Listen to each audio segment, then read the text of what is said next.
Well, good morning, YouTube friends and family, and welcome to today's edition of the Wellness Homesteader. So, today you find me at my little workstation here because I'm doing some soap work as I prepare to do the final product for the big upcoming subscription box that my friend is doing. So, I will be getting the link to how you can subscribe to that if you would like to order a subscription box online. And it's not just soap, it's all kinds of really nice products.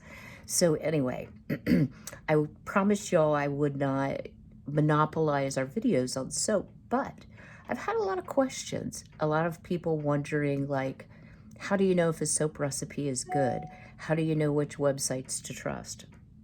So what I can tell you from experience is don't go out online to a random website and use that soap recipe without checking it. So how do you check it? You know, what do you need to do? So there's a very simple and a free solution for you to find out online, and that is a soap calculator. And I'm going to show it to you here in just a moment. I'm going to swing you around. But one of the things I do have to laugh at, and I am going to share with you, not everyone likes handmade soap. And a lot of people believe that handmade soap, because it's made with lye, is harmful and old-fashioned. And I've shared before, soap isn't soap unless it has lye in it, because to make soap, you mix lye plus fats. Now, I know there's a couple people, in fact, there is a YouTuber who makes soap that does not contain lye by use of some different products. I'm not going to speak to that because I don't know anything about it. So what I can tell you is, for me to make soap, I use lye. So one of the things I hear a lot is, oh, I can only use Dove. And certainly everyone is entitled to use a product that they feel is good for them or works well for them. But I want to show you a little secret that you may not know about Dove. So let me swing you around here. And I'm going to scooch you up. And I apologize for all this adjusting. There we go. So this is the Dove website. And I just chose their white beauty bar, which is commonly what people use. And what I hear is, well, I use the white bar because it doesn't have anything in it. And as they say, this gentle beauty bar has a quarter moisturizing cream and gives you soft, smooth, more radiant looking skin. So if you scroll down a little bit, you have the option to look at the ingredients. Okay, guys, look at the ingredients. First of all, I don't even know what some of these things are. And I hate it when a recipe says this or that. This is actually palm oil or a cocoa butter type substance. But what is tetrasodium EDTA? I mean, I don't know what this is. And titanium dioxide, I do use that in soap. I feel it's safe, but that's what gives it the white color. So it does have tallowate in it, which is beef fat, so it is not a vegan soap. It has lauric acid, which they're adding to change how the soap performs. It's a chemical. They're not using the properties of oils to do that. So anyway, I thought that was very interesting, and you're not always getting in a product what you think you're getting. So let me show you here Soap Calc. So anytime I make a recipe, whether I'm making it from a reliable source or it's something I've seen, or even if I'm just creating something out of my mind, I go out to soapcalc.net, and calc is CALC. And what you can do here is you tell the program, okay, I'm making hard soap. I'm using sodium hydroxide or lye instead of potassium hydroxide, which is what you use for liquid soap. How much super fat you want in your soap, you can put that in. How much fragrance you're using, etc. But the important part is you have all these oils, fats, and waxes, because sometimes waxes are used in soap, that you can add over here and tell the soap calc how many ounces. Once you've done all that, then you go down here, you click view or calculate recipe and then view.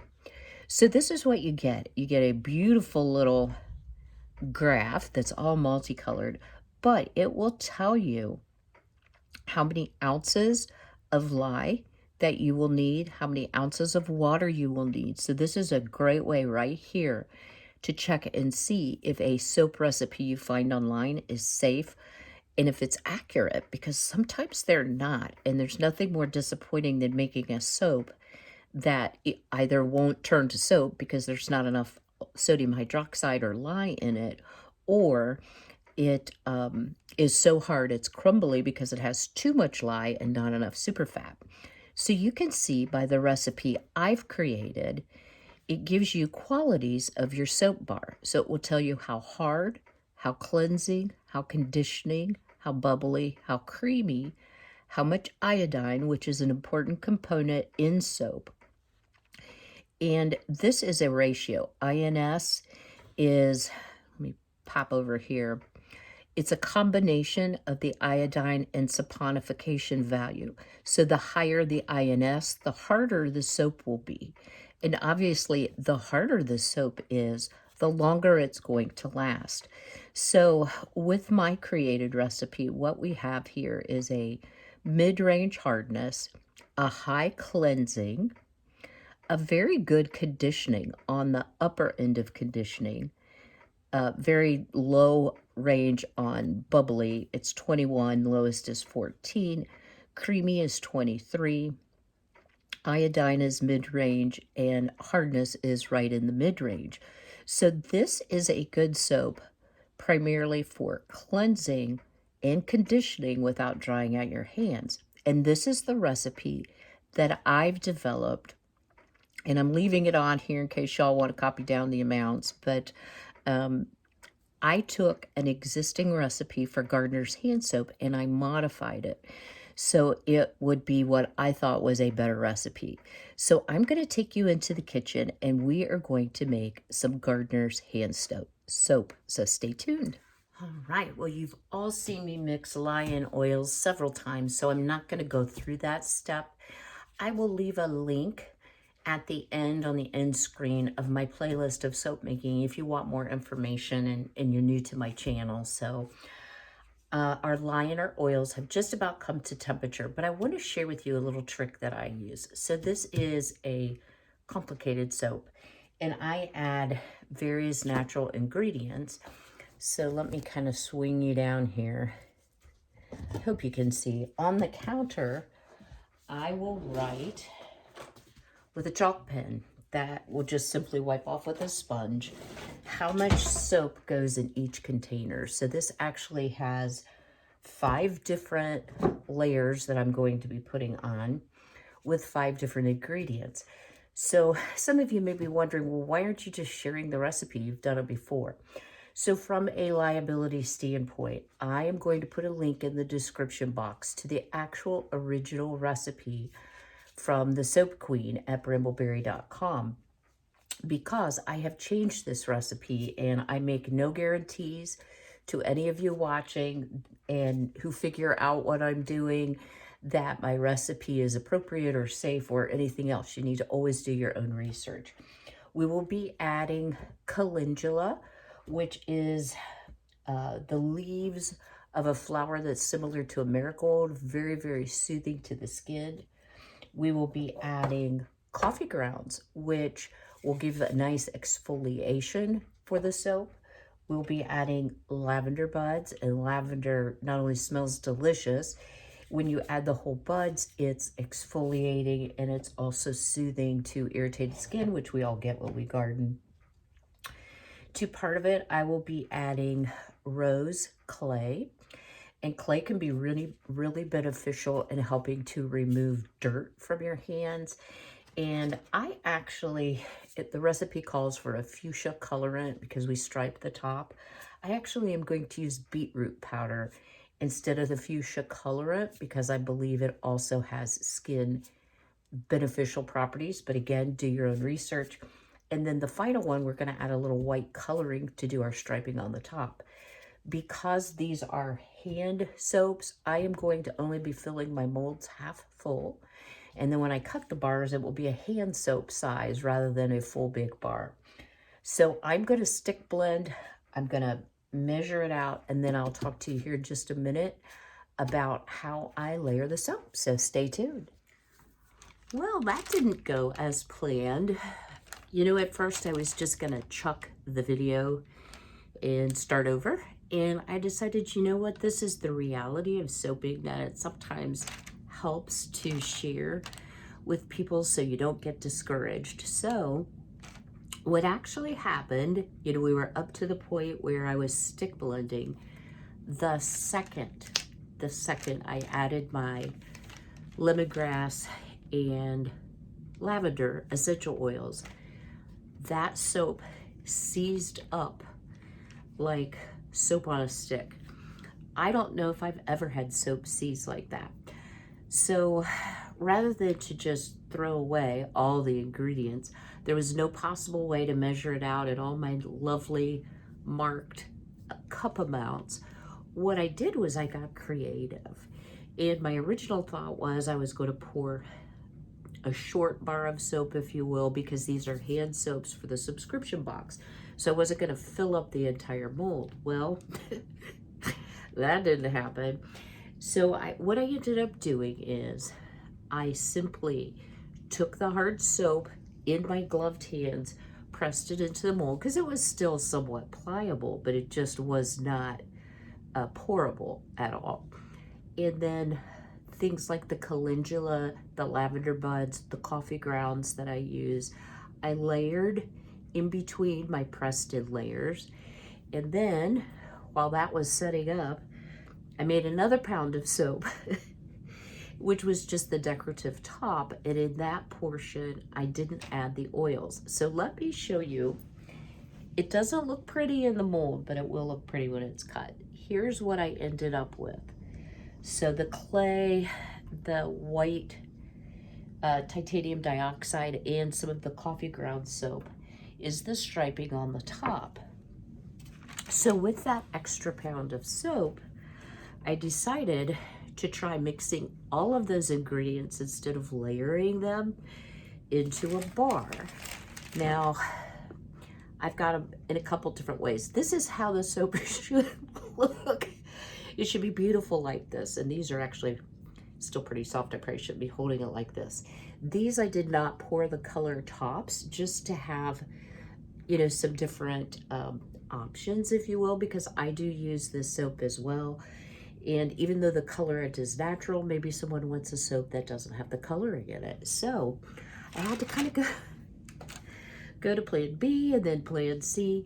And it so rarely happens, I was totally shocked. But even though the molds are like 2/3 to almost 3/4 full, I'm not going to waste these ingredients. I will cut them if everything comes out fine. And it's actually set up very quickly. I can pull the sides of the mold apart, and I think it will harden and cut actually early. It'll still have to cure.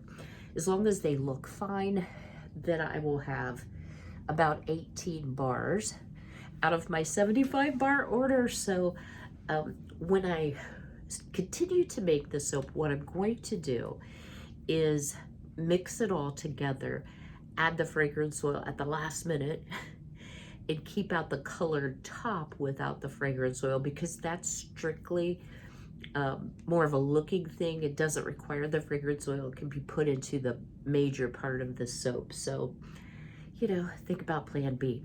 The other thing I wanted to share with you all, without, you know, saying too much information, I've shared before that I care for my mom, or I help care for my mom. I do have a daily caregiver for her.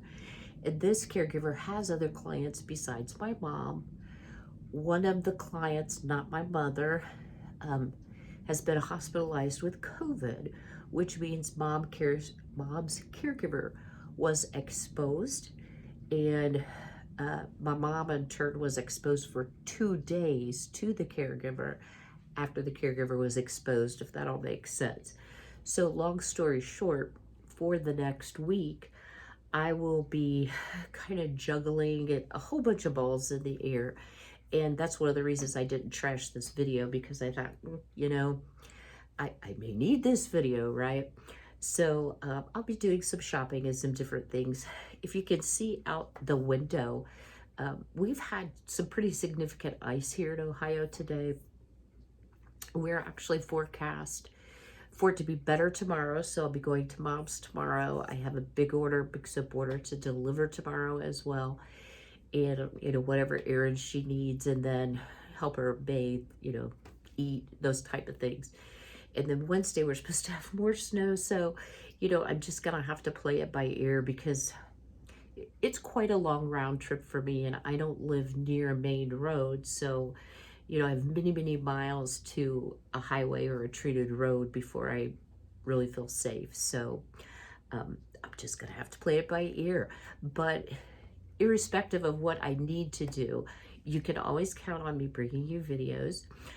Just to give you a quick tour too, my dining room now looks like a Bath and Body Works. So let me share with you. Oh, the candle I just dropped. This is the Camo soap. It has about 2 weeks to cure now, and it has gotten significantly harder. This is the other soap that we made, and it turned out so pretty inside. Just, some really interesting swirls. And this was also a custom order, and that's the coconut. That has about 2.5 weeks to cure. And then, as soft in the case, the Cobbler's Children Have No Shoes. I was totally out of what I call my soap, so I'm a big fan of Jasmine. So I made myself a big batch. Let me share it with you, of Jasmine soap. See if I can do this without throwing things. So I have a couple flowers with the leftover. It doesn't have a ton of color, but it did turn out really pretty. I didn't want lots and lots of color in it. I just wanted a little hint. But you can see, kind of went down into the bars. So yesterday I completed a huge order of lavender bath soaks for the subscription box for Mother's Day, and that will get delivered tomorrow. I've finished pouring all the hand balms, so I'm really down to just the hand soap. So, 18 bars down, a whole bunch to go till I get to 75. And these that I poured in the oval mold, which were my test bars, just to see, how it would come out if I mixed it differently. These will also eventually, once they cure, be for sale because they're absolutely perfect, and they're a lot prettier than what's poured in the mold. But often once you cut your soap and clean up the edges, bevel them, it will look just absolutely beautiful. So you can't really judge by how it looks in the mold. So probably the last soap video for a little bit. I will put the link in the description box, as I mentioned earlier, to the original Soap Queen recipe. And one thing I did want to mention about it, it calls for walnut powder, which is, I think, powdered walnut shells, careful what I say, so that it exfoliates very well any dirt off of your hands. Because I'm doing this for a subscription box, and because there are people with nut allergies, even though I ordered the walnut powder, I have chosen to leave it out just for fear that someone would get exposed or one of their children would get exposed. So that's something you always have to keep in mind as you are making products for sale. And there's a definite rule about how your label needs to read and how the ingredients need to be listed. So I chose to leave the walnut powder out and just increase the coffee grounds that I put in it instead. So I haven't said this for a couple videos, so I'm gonna say it. If you found value in today's video, do me a favor. Would you please give me a like, a thumbs up, and also I love hearing your comments. Leave me a comment below. You're my entertainment. I read each and every comment. I just feel like you all are my friends, and I really have enjoyed this YouTube journey because of you. Also, if you somehow found this video, maybe by searching about soap making, and you're not yet subscribed, hit that subscribe button. You know, the one that's down at the bottom? I can never remember which way to point. And then ring that bell to be notified of all the new videos. So as always, especially if you're having winter weather, be safe out there. Looks like COVID numbers in Ohio are coming down, which is a great thing. So be healthy, be well, be blessed. If you have any questions, since this was kind of a weird video, please don't hesitate to drop me a question in the comments. I'd be more than glad to help you out. Take care, and I'll see you all real soon. Bye-bye.